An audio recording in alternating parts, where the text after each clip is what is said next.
us. Good afternoon, everyone. Have a seat. So thanks for joining the bra recycling launch party. And then whether you're here in the studio or on Zoom or on our social media later, like we really appreciate you joining us. And so my name is Ini. I'm the development officer here at WESST. And so here is Hannah Albee from the deputy director from the Barrett House. And then on Zoom, we have Elaine Burks Mitchell, the founder of the Bra Recyclers. So we can't wait to hear more about the program and the organization. So to begin, we'll let Elaine introduce herself and then the story behind the Bra Recyclers and why did you start this? Hello, everyone. Thanks for having me and love to share my story. So I am here for you. I'm in the Phoenix area. So just I'm your neighbor, I guess, right next door. So, the Bra Recyclers, first, this was my background. I came out of the corporate world like many of us. My background is in IT and project management, software development. So, but I've always had this love for giving back in some way. And I always knew I was going to do that full time somehow. I just didn't know how I was going to do it. And I had an ideal for a while, and I started talking to local charities in our area, particularly women's shelters, about what they need. A great friend of mine worked for a wonderful nonprofit here in the Phoenix area. And, I supported her quite a bit. I'm like, what do you need? How can I help more? And I mentioned, what about bras? Do you guys need bras? She's like, oh my God, yes, we need them. We got to keep them locked up. They're so coveted by women and we never get any. So I'm like, well, I had minimum dozen. I know I ain't sure many of these people on the phone, dozen sitting in my drawer, tags on them, because you buy them, you don't try them on, and you don't know what to do with them because one, you've paid a lot of money for them. We were just before the call talking about that, is that, bras are not cheap. And so I'm like, well, how about bras? She's like, absolutely. So that just kind of gave me an idea. I'm like, well, if they're having this issue, other nonprofits probably are having this issue too. So just because of my background in IT, I said, let me put up a web page and just see what feedback I got. And I was shocked at the feedback that I received from women saying, I don't know what to do with my bras. I don't want to throw them away. So that kind of prompted me like, okay, I'm on to something. So for me, I started thinking, how can I make this bigger? How can I make this into more of a business? I was very knowledgeable about the social enterprise model. So the Bra Recyclers is a social enterprise. At the time, and we'll talk about that in a couple of minutes, I didn't want to start a nonprofit because I'm a huge believer that you can be a for-profit company and give back just as much as a nonprofit, and you actually should be giving back just as much as a nonprofit. So I started researching textile recycling and just trying to get a better understanding of that industry, what it was. It's I would say a very non-transparent industry, a very male-dominated industry, and a lot of people, particularly consumers, just don't know about it. So I definitely started seeing how I could get into that industry, how I could make a difference in terms of focusing in on bras and other lingerie, because I knew that the policy for many retailers, and I think most of you on the phone realize this, is that it's landfill, burn, and cut for clothing, but definitely for things like bras and underwear. So I wanted to be able to offer to retailers and distributors a more responsible option for their overstock and returns, and also being able to provide them with an opportunity to let their customers and followers be more responsible by recycling their old bras. So again, for me, the business started out as an opportunity to give back. I mean, most social enterprises, we identify some social or environmental issue, and hopefully we can use entrepreneurial principles to help solve that. And that's kind of what we did with the Bra Recyclers. So I know that was a long answer, but hopefully that was starting off kind of how we got going. Did that help? Yeah, thanks for sharing the background. And I know you have a nonprofit arm, Yes. the Undie Chest. So would you like to tell us more about that too? Yeah. So as I stated in the beginning, I went into starting the Bra Recyclers as a social enterprise because I really did not want to start a nonprofit because I didn't want to deal with all of the stuff that goes with a nonprofit.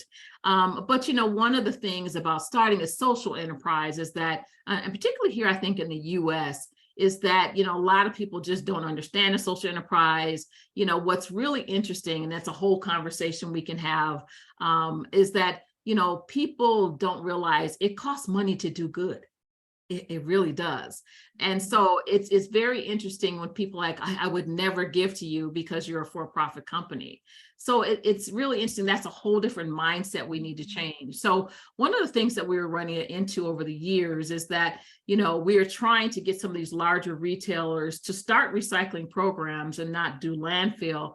But they kept saying we'd only do that, work with you if you're a nonprofit, which I'm like, okay, now some of it was just an excuse. I will just say that. But I'm like, okay, if that's the only reason you won't stop burning or cutting or storing into landfill, then we wanted to take that argument off the table. So we decided to look at starting a nonprofit so we could attract some of those larger retailers to start a recycling program.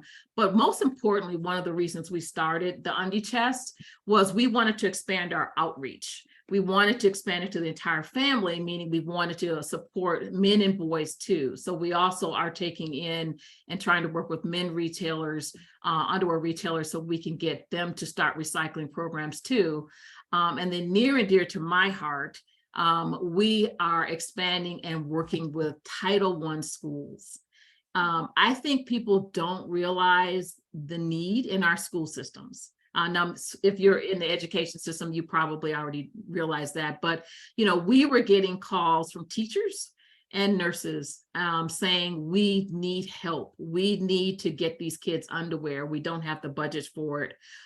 We had a call, I think what was a prompting for me about 2 years ago is a call from a teacher saying that she had a sixth grader in her office and she wanted to damage her breast. She was being bullied and teased by boys and girls because this young lady, sixth grade, was a 44G. So for you ladies and gentlemen who might be on the phone, that for a sixth grader or just as a woman, that is a large size. And so of course her mother couldn't afford to get her the size or appropriate bra that she needed. So, we weren't at the time dealing with schools. I'm like, absolutely, I will send her what I have. Luckily, I had some on hand. And also we had underwear because I figured if she didn't have a good bra, she probably didn't have good underwear. But she got the box, which was great. She thought she could only take one bra. So she wasn't used to being given things, but we're like, no, all of those are yours. So they said the next day she was walking tall and felt good and a smile on her face. But something that simple, you guys, meant so much just to that young lady. So that's another reason why we wanted to also start the Undie Chest, because we can't do this on our own. We need help. We're starting out with 12 schools, but there's so many more that need it. So thanks for sharing that. And yeah. also just the challenges behind the two structures as well. It's not easy, and you're doing great, wonderful work for everybody, the communities. So Hannah, tell us about the Barrett Foundation. Sure. Well, thank you, Elaine, too, for all of your service and starting this great program. I think it really demonstrated the need that we see every day at Barrett House and with our housing clients. Barrett Foundation has been in Albuquerque since 1985. Our core program is a shelter for women and women with children who are not immediately fleeing domestic violence, but it provides that sense of home and safety for them. And there about up to 40 women and children are at Barrett House every night. They can stay up to 4 months and have help with their housing plan, really getting their ducks in order. Sometimes it's a matter of getting their social security card again and their birth certificate, all that's been lost. It's really hard to sort of fight through the bureaucracy to get. And our resident advocates, our case managers will help with a housing plan. And we have a clothing closet. And one of the largest items that are requested are bras and underwear, and especially bras because they are so expensive. So when, you know, a woman is there and she walks out feeling good about herself and she's off to a job interview, or even, you know, meeting a potential landlord and feels good about herself, all of that helps to bring her closer to self-sufficiency and her goals. Yeah, so one thing the three of our organizations all have in common is woman, self-sufficiency, basic needs, healing, and community building and support. So here at WEST, which stands for Women's Economic Self-Sufficiency Team. And so our mission is to be a home to New Mexico entrepreneurs who wants to grow and then build a business. So we focus on women, Black, Indigenous, people of color, underwealth, low wealth, and underserved individuals. So we here offer like business consulting, training. We offer in both Spanish and English. And then we also have like incubation space and mentoring program in this building, and also helping people traditionally have trouble getting access to capital with the money issues. So we also have this full service like studio, and with the green screen and the 42 seats, so that can be used for like performance space or training and virtual events. So we're just trying to provide all the resources for those that in need to build up their equity and then build up their well-beings. So Elaine, I have another question for you here is like, can you tell us about what happened once you received the bras? And then we have audience here, they actually brought in like bags of bras. So what happens after you receive these bras, and then what do you guys do? Sure. Yeah. So, well, we get bras from, thank you for bringing those in. I'm glad you guys brought bras in today. We get bras from all over the country. And then also we get, when we're dealing with our retailers, we literally get in truckloads of lingerie. But we have an amazing partnership here in the Phoenix area with an organization called EpiHab. And so EpiHab works with individuals who have some maybe type of disability. And so, but they want to work, they want to be productive members of our community. So we hire out their services, and so they do our sorting. So when things come into our warehouse or through our mailbox, we take those over. EpiHab actually sorts through all of our bras. So in the textile recycling industry, we have something called grades, and that's basically quality. So we look at the grade or the quality of the bra coming in, whether it has pills or torns or stains, and they go into different categories. And what we always do is we always have a category, the new or like new with tags, because those are the only ones that we will pull to donate to the organizations and fulfill the requests that are coming in. Ones that we can't, that aren't donated out, we work with other textile recyclers and they buy our excess. So that's the business side of what we do, is that because we get such huge quantities in, we can't use all of it. So they buy our excess, and that excess goes around to a lot of developing countries. Because, you know, believe it or not, bras is a huge demand in other third world countries and developing countries, because it's hard to get them. It is hard to get bras. And for many countries and many cultures, having a bra could mean or lack of a bra means possibly you can't even go to school or you can't play sports. We support an organization that says that, you know, that's trying to re-educate the women of the village about breast ironing.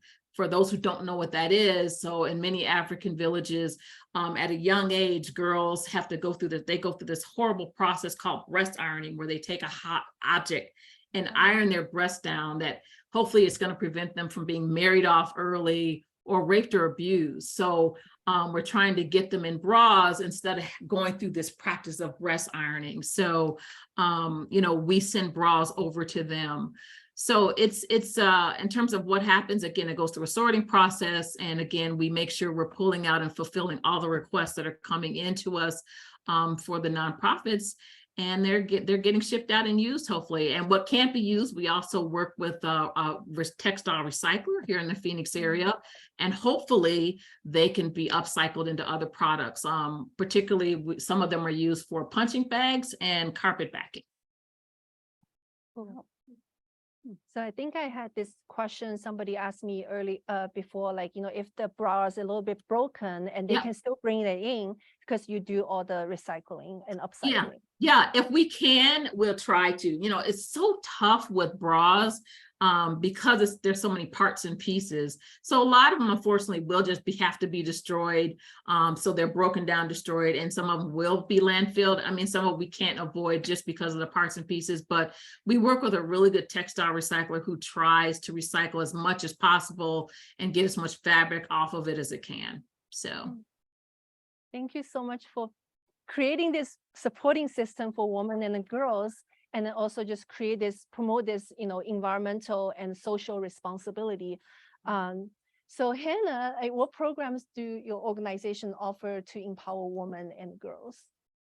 Well, I think first of all, when you're experiencing homelessness, whether it's chronic homelessness or homelessness for the first time, it's pretty traumatic. So I think the first step to empowering and bringing back that strength is offering a trauma-informed environment, lots of comfort. We have lots of just peaceful spaces to recover from that experience of being on the streets, and then really working with our team that's encouraging and every day, the positive words that they hear from our staff every day.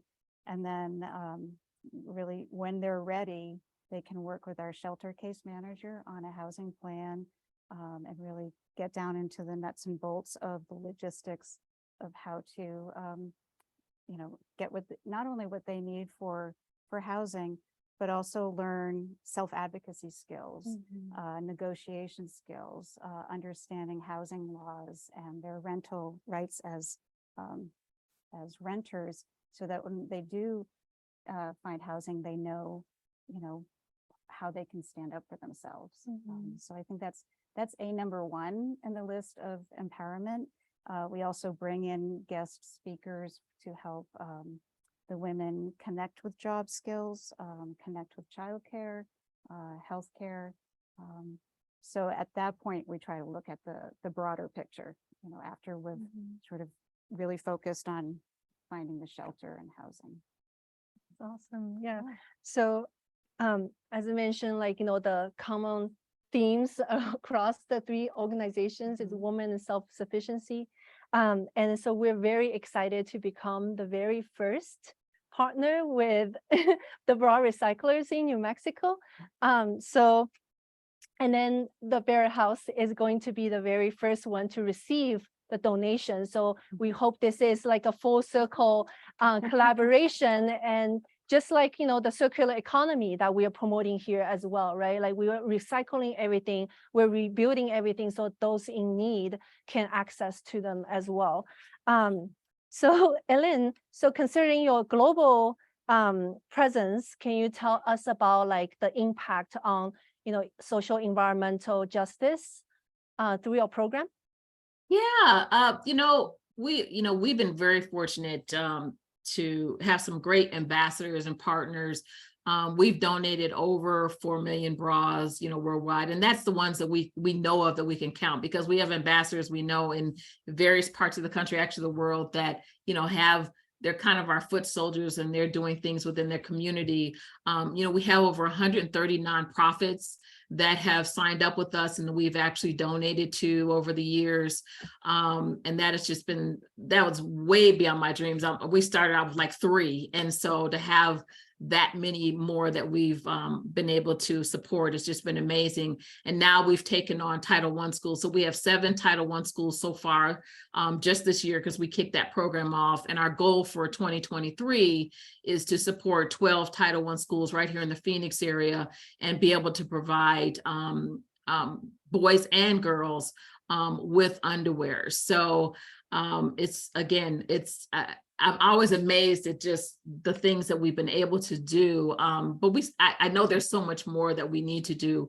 I think with our ambassador program, our goal is to, like with you, is help us get the word out to other businesses. We can't do this on our own. So we know that in order to make the both social and environmental impacts that we need to make, we need your help.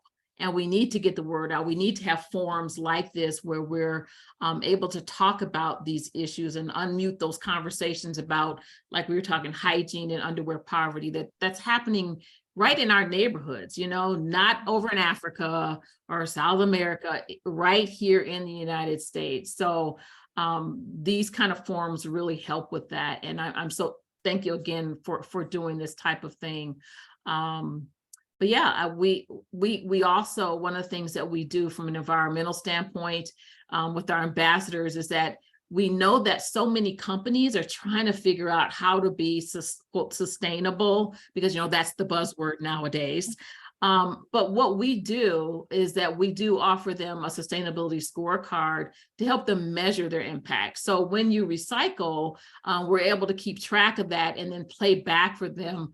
What does that mean environmentally in terms of greenhouse gas emissions that saves? So we're able to play that back, which I think is really good, so they can see the actual impact they're making, besides the testimonials and stories that we're able to share with the bras that many of the organizations are receiving. Yeah, that actually touched my follow-up question, because I'm seeing your flyer here, and then it mentioned like 8 out of 10 women aren't wearing the right size of bra. And then also, whenever even you buy one, it only lasts 6 to 9 months.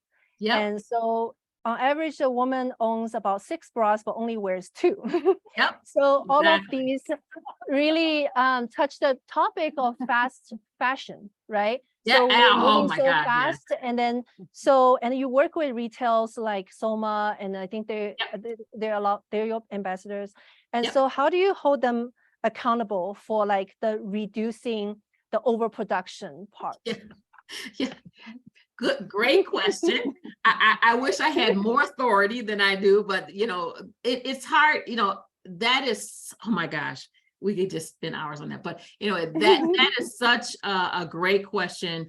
I wish I could hold them accountable more. I think we need more in place in terms of legislation to hold our retailers accountable. What we are doing is we're trying to provide them with simple and scalable tools and alternatives so that they can be more sustainable. Me holding them accountable, it's hard for me to do that, but I can give them the tools to do that. And that's what we're trying to do. I think we'll need more things like, the Responsible Textile Recovery Act that California passed this year, where it's going to start holding retailers in California, at least, more accountable for what's happening to their waste. But more states need to do that. And we need more, we need to have more transparency into that whole supply chain in terms of what's going on. So I think conversations or questions like you're asking are good, and it starts conversations so that also we as consumers can start asking the retailers that we buy from, hey, what are you doing with your waste? Hey, what are you doing with that bra that you returned? Are you cutting it up? Are you donating it to somebody? Are you working with the bra recyclers? What are you doing? So I think we as consumers, particularly women, since we are usually the ones who purchase in the household, we can start asking the people we're buying from, what are they doing? And show us, or look on their website and it's like, tell us what you're doing with your overstock returns and your waste, and how are you impacting the community and the planet? Yeah, to your point, like not only do we have a voice and also action to reduce the waste altogether. Yeah. Yeah, thanks for that. And Hannah, what are some challenges that you see your organization, the women and girls in your organization are facing nowadays?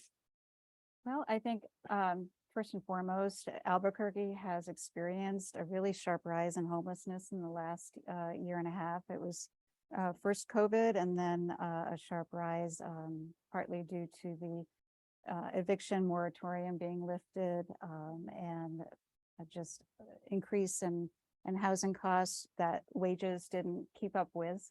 And for, many of the women at Barrett have jobs, often in the service industries, and it just doesn't keep up with the cost of living.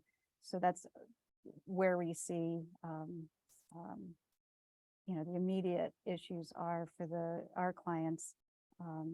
And, having organizations like WESST and social enterprises like bra recyclers, really recognizing these issues to help women, be able to step up and step into lives that they hadn't thought of themselves for. So maybe, even moving a service industry job is fine and has lots of dignity to it, but to be able to think about their next steps and what's beyond that position. So I think that's part of it.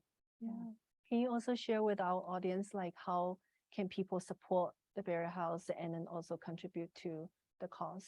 Sure. Well, I think, we see, again, we're all looking at inflation and high cost of living, and everything's become more expensive. So as a shelter, it's like maintaining a home, and the cost of maintaining our home has been increased. And the food, we serve 3 meals a day. So monetary contributions, in-kind contributions are always welcome. And following us on social media and thinking about what your part is in the community and how that might fit in with supporting Barrett. I'd love to have a conversation with each and every one of you here, joining us on Zoom about how our mission can meet your goals and interests in giving back. Thanks. And Elaine, like, for those of the people who are online in the audience wanted to become an ambassador or like advocate for the bra recyclers, is there anything you wanted to share with everyone? Oh, sure. I mean, we're always looking for people to help us get the word out. So if you're interested, if you're a business, you don't have to be a business either. So, but if you're a business or you have like a storefront or a location, you can be a drop-off location where people can drop their bras off. Or you can just, you can do a drive right in your community, or just, telling people about the bra recyclers, or telling people that now you have an opportunity to not let those bras just sit in your drawer. There's places that need them and women that need them. So you can sign up online or just contact me. I can put my information in the chat also, and go to our website and sign up to be an ambassador. We're always looking for people to help us get the word out. And now, since we're working with schools, in August, we're going to do a huge undie drive, a back to school undie drive to support our schools. So we're going to try to get 5,000 pairs of underwear to support the schools that we're working with, and raise $10,000 for that program so that we can support our school nurses. So that's great. Yeah. Does the Barrett House have any upcoming events that you want to share? We don't have any upcoming events at the moment, but we are planning for our next fiscal year. So keep an eye out, and love for you to join our email list for latest news. So when those come together, we can definitely invite you. Yeah. And so I just want to share at WESST here on October the 20th, we're going to have our annual pop-up shop, where this year we know we are partnering with the Great African American Chamber of Commerce. So we're going to feature some of our clients, and then just right before the holiday time, we promote like shop local, support our local businesses. So you can go on our website to check out the information as well. So now I'm going to open to the audience if anyone have any questions to any of us.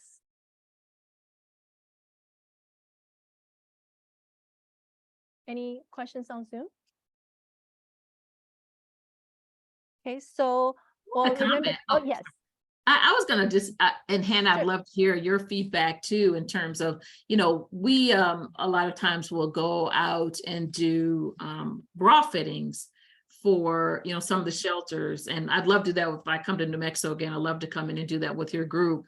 But, you know, it's what's so amazing is just to see the women when they get on a new bra or a bra that fits, just how happy they are for something that simple. A lot of them will just like take off the bra they have and give it to us because, you know, they've had the bra, they'll tell us for 5-10 years. Some of them will tell us that they haven't had a new bra in that period of time. And of course they've never been fitted, which, you know, there are a lot of women who aren't homeless that haven't been ever fitted. So it's just amazing to see their faces and just how happy they are to get something that simple that so many of us take for granted. So I'd love to hear, I don't know if you have any stories of women or girls who just receive some of the most simple things and how happy it's made them. Well, sure. And you can like, it's the face that lights up. It's the posture immediately. That's Yes. just suddenly standing straight, and you can see confidence exuding from those simple clothes that a lot of us take for granted. Sometimes, you know, we offer laundry facilities there, and that's such an ordinary miracle, right? It's for a lot of us, laundry is the boring chore, but when they come in and they're able to do their kids' laundry, their own laundry for the first time without paying for it, which, you know, that can be really expensive too. It's all about dignity, you know, being clean, being presentable. And for many women, that helps them to not only get jobs, but keep the jobs. Last summer, we had a resident who she had been in the hospital for several weeks and then came back and found out that she had been evicted, and it was she'd never been homeless before. So she came to Barrett, spent the summer there, and was able to keep her job, save her money, because the hospital bills, of course, were so expensive, and find a place to live within this 3 months. And so that's, you know, and you can see a big difference between when they're coming in and scared and their confidence has just been, you know, decimated because there's so much stigma around being unhoused. And then not only, you know, 3 months getting things together, but having 3 meals a day and having a supportive community, all of that makes a big difference. It does. You know, it's been interesting with over the years, just some of the feedback we've gotten and that I think surprises people is that I think the first many years ago when a woman told me that a bra is a rape deterrent. And, you know, that is not something that many of us think about, because as a woman on the street, your chances of being raped or abused are pretty high. So many women, when we go out to fit them, you know, they have they're like tripled up. They have 3 bras on because they're trying to flatten their breast so that it doesn't show. They don't want to be seen as a woman on the street because they don't want to attract that attention. And I think, again, that's something that so many of us, we don't even think about that, because you got so many people who are trying to show, you know, their bra or show their breast, but many women on the street, they're not trying to do that because they're not trying to attract that attention. Absolutely. It's a great point. Do we have questions Yeah, from we had a question in the chat. Elaine answered it in the chat, but we'll ask for everyone here. She asked if a company is interested in doing a drive, is it best to partner with a local drop-off or contact the broader site providers directly? Yeah, and I did answer that. And so you don't have to partner with a local drop-off. It's great if you don't have your own location to have a drop-off or partner with someone in the community. Otherwise, what a lot of people do too, who don't have a location or a storefront, is they can send them directly to us. So either way is fine, but partnering with someone is also good too, because then you're bringing them in and you're bringing in their followers too. So if you have a location in the city, that's a great idea also. Thank you. Anyone from the audience? Well, thank you all for sharing your story, and Elaine for zooming in and then share this information with us, and the opportunity just to collaborate together. I think it's so wonderful. So Absolutely. yeah, so please check our website.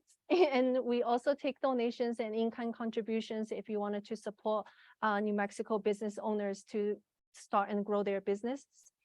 So if you have any more questions in the future, just leave a comment on our social media and we'll address that. So thank you, everyone. Thank you. you. And thank you for bringing the bras, and we thank have this you. box and you can add it to the Amazing. collection. Thank you so much for all of your donations, and Elaine, it's fantastic what you're Yeah, doing. and Hannah, Thank we'll you. be sending you some Thank more too, so. Yay. Great. Thanks, everyone.